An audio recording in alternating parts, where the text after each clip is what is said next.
Hello, my friends. Take my namaskar. This time, I will talk about relationship between religion and man, because it has been seen that for quite some time, religion is taking a very dominant role in Indian politics, at the same time in Indian society. Not only in India, elsewhere also, the same is happening. Now, it would be very interesting to find out the relationship, how religion is used, and so on and so forth.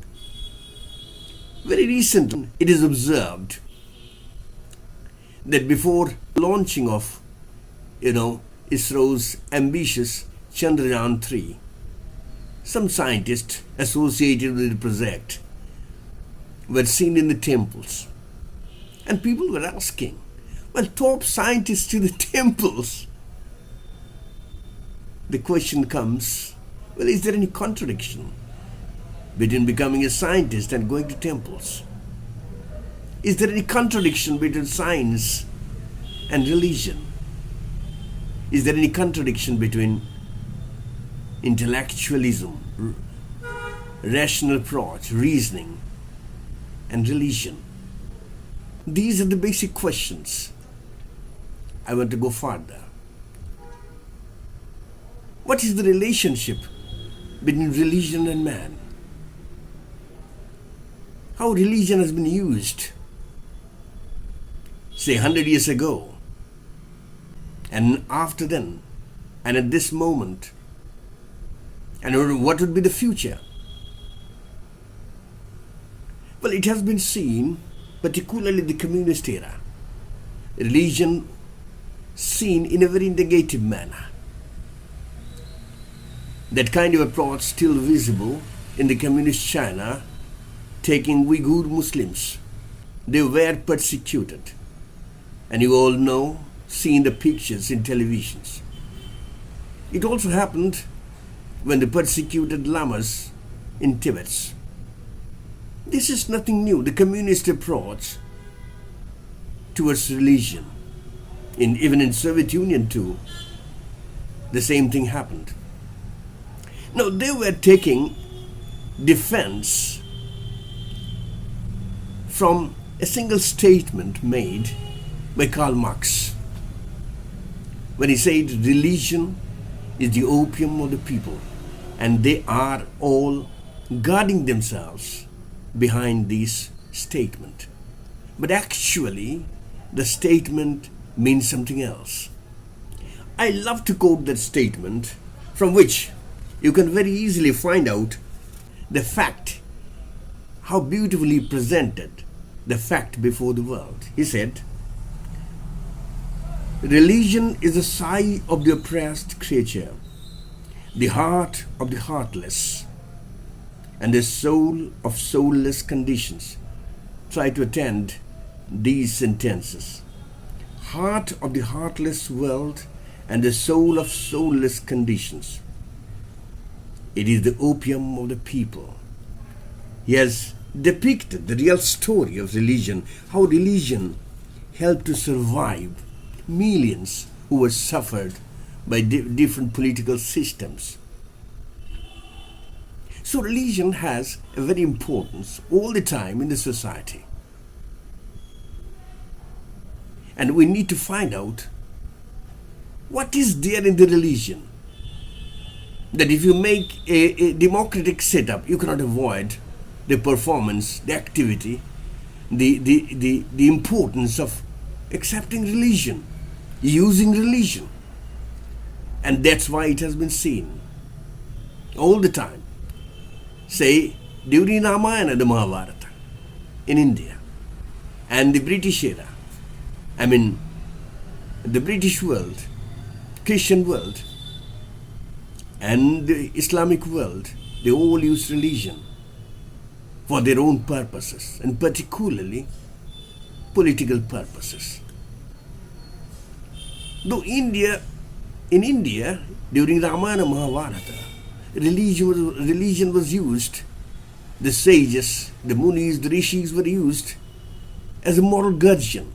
They were not directly involved in administration. but it was never happened in other cases, in other parts of the world. The use of religion in the Middle East and in other parts of the world were very, very common. I must say that there are states, there are countries who name themselves as religious countries. I mean, they declared that that their religion is this and that. But this is not my point. That politics use religion. But why? What is there in the religion, particularly democratic setup? Politics use religion. Why? What is there in the religion that they use? Very diplomatically, very subtly. Why? What is imperishable in religion? How religion covers nearly everything of human beings. We'll talk in details about this. What is so basic in religion? And that's why religion never dies. It has been tried many times to curse religion, to curb religion, to deny religion, to abolish religion altogether, particularly in the communist era. But it never dies. Why? And this thing we will discuss in this video. And the name of this video is Religion and Man, the Inseparable Relationship. Dharma-aur-Manushya ki avinna sampark. Hey, I am Srisubroto, your host, your friend, a scholar, a lover of Indian spirituality, welcoming you in this talk again. Now, what is so basic in religion? The seat of religion lies in the human psychology. This is the basic point. The seat of religion lies in human psychology.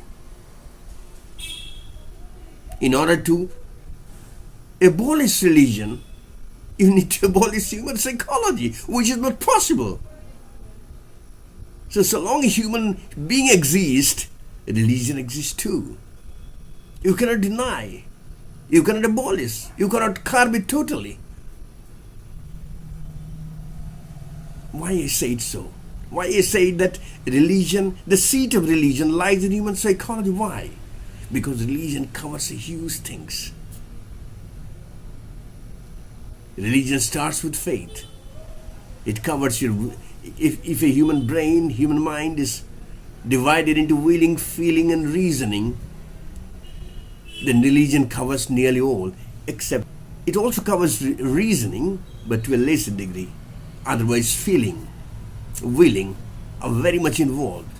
And remember, emotion and feeling, they take care of the majority portion of human brain. Your decisions, your nearly everything depends on your feeling, emotion. They, of course, sometimes, for many, depends on reasoning. It's good, it's welcoming. But after all, man finds satisfaction.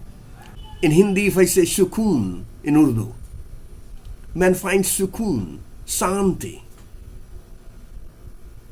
when it comes to feeling, when it takes feeling into consideration. He feels, and in feeling, he actually exists. In feeling, he totally exists. Religion covers and takes into account the total man, the whole man. So it's very difficult to do away with religion altogether. It has been tried many times, as I said, but it never happened. Because the eternal cry of man for God, for something good, for truth, for all-powerful, omniscient, omnipresent something, and for so many beings, the concept of heaven and hell, the works of virtue and vice, they all come into consideration in the religion. You cannot do away with these things. Otherwise, if you do, the people won't survive. And now, religion has two very important matters. Religion has two important aspects. Two parts of religion. Religion has a subjective part and religion has an objective part. The subjective part is the essence, the soul of religion, which we call spirituality. It is very much subjective. It cannot be generalized.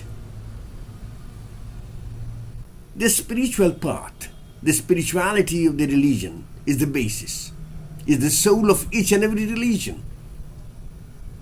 If you take away the spirituality, it dies automatically. And there is the other part, the objective part, the festivities, the fun and fair, the assembly, the gathering of the millions, gathering of the hundreds, doing kirtans or showing namazes and all that. All festivities come under this objective part.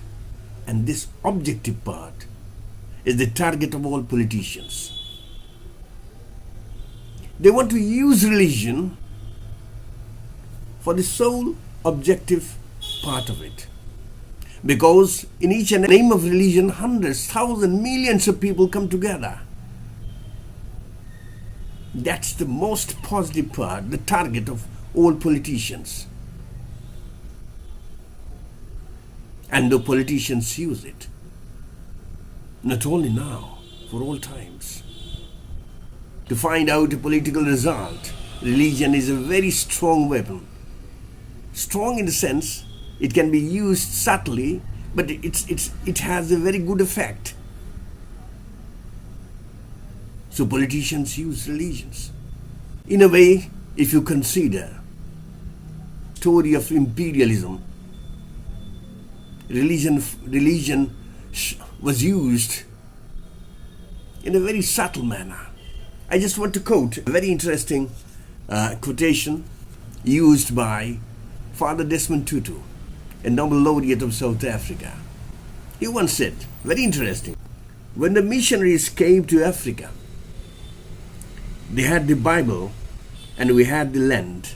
Remember what he said. When the missionaries came to Africa, they had the Bible and we had the land. They said, the missionaries said, let us pray. We closed our eyes.